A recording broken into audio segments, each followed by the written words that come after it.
This morning we're here with Kimberly Kasper. She's a recently graduate electrical and electronic engineering student. Good morning, Kimberly. Good morning. How are you?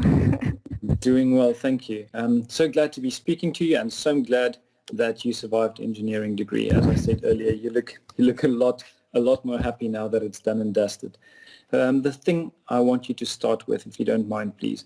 My understanding is that you did a completely different degree before you started engineering, and then you went into engineering. So maybe just talk us through what you did and why you then chose engineering. Please. Okay, so I did an honors Bachelor of Arts in Chicago in the United States because that's where I'm originally from. And then after I completed the degree, I moved to South Africa, did a few things for a few years, and then I started to study engineering. So I guess they're a bit more connected than you would think they would be because I'm a person who speaks through making things. I'm not really known as the girl who's great at parties. I'm the girl who makes a pirate ship for you to stand in front of and take photos at parties. So the natural inclination at the beginning for me was to go into an arts degree because of that sort of thing, because that's sort of what would be encouraged for females. And then when I came here, I saw a lot of women engineers, and I thought, hey, that's kind of cool and matches what I like to do. So I went to an open day, and then I applied to study engineering. Why electrical and electronic? I thought it was well, I had an interest in circuitry. I wanted to make things move. Like, there's a limit to what you can make on your own with, just building things. And in order to make things move, you generally need circuitry and control and that sort of fun thing. And also because it's sort of the back end of a lot of the things that I like, computers and digital photography, like I said, programming, making things move, robotics. I'm a huge fan of theme park robotics and theme park tech, so a lot of circuitry there. Okay, so yeah. I vividly recall you being one of the students that asked many questions, and if I can group them into a common theme, I think many of your questions came down to, yes, but why? Was it difficult for you to understand why engineers do what they do and the methods they follow, as especially given that you had a very specific purpose to studying engineering?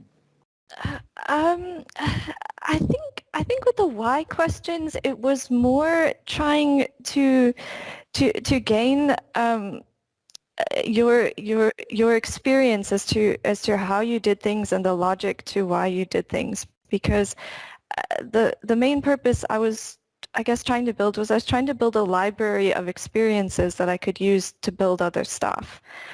So the more questions I asked for people who had experience using things and building things and making things, the more that I could rely on when I got to, say, my final year project or other projects that I wanted to do. So that's probably why I would do that. And also because I do think I tend to speak through the things that I make. I don't, it's got to be my voice in a way, where if it's just something where I don't understand why I'm doing it, then I almost feel powerless in a way, because I'm just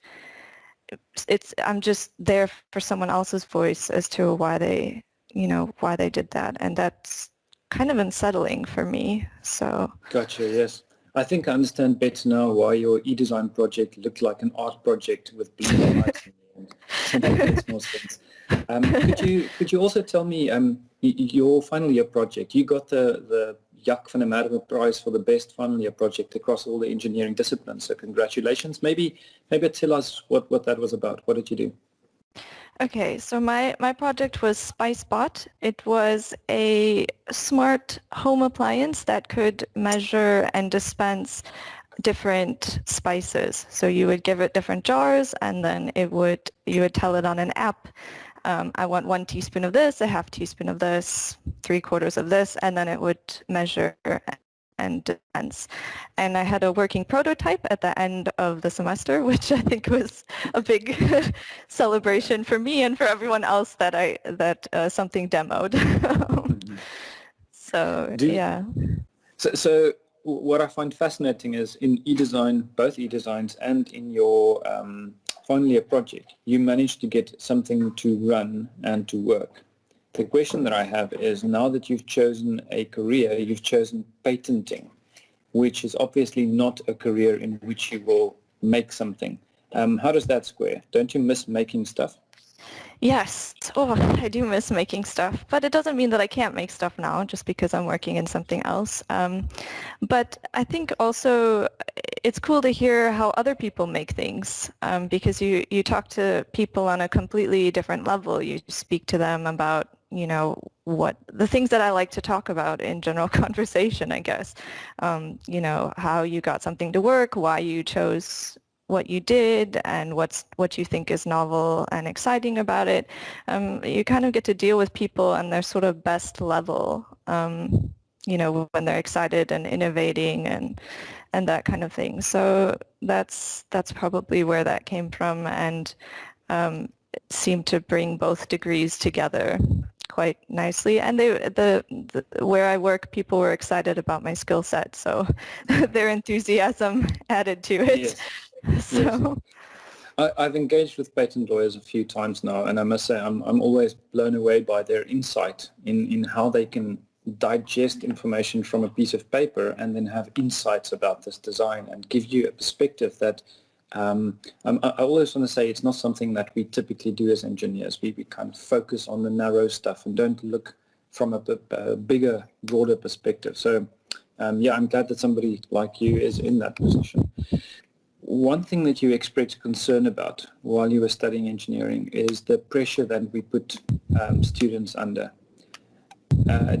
What would your advice be to students entering engineering to try to manage that level of stress? Because let's be honest, it is a lot and it is not easy to manage.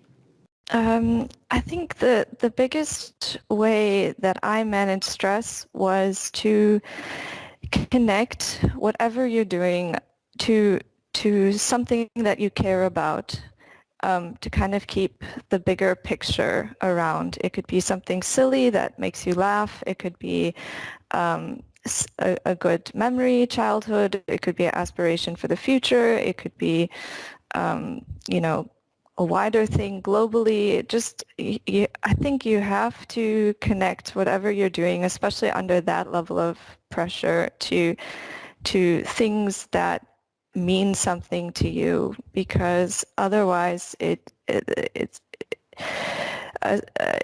can be very isolating in general, and it's obviously unpleasant, and it's really easy to give up and to forget what the overall picture is.